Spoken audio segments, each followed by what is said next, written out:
if you specified the BSDD or IFC elements corresponding to information units. XPPM Neo Alpha can automatically generate an MVD based on your mapping relationships.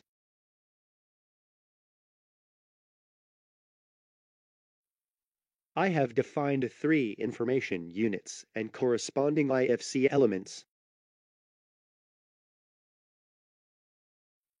Click on the MVD icon on the ribbon menu. You can name your new MVD and select the IFC version.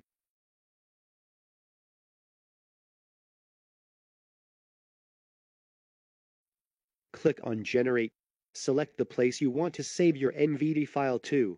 The MVD file will be saved in an Express format. Browse and open your MVD file with a text editor.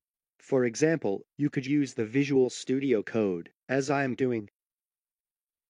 You can see that the MVD file includes not only the specified external elements, but also parent elements of the selected IFC elements, which must be included in an MVD for it to become a valid MVD.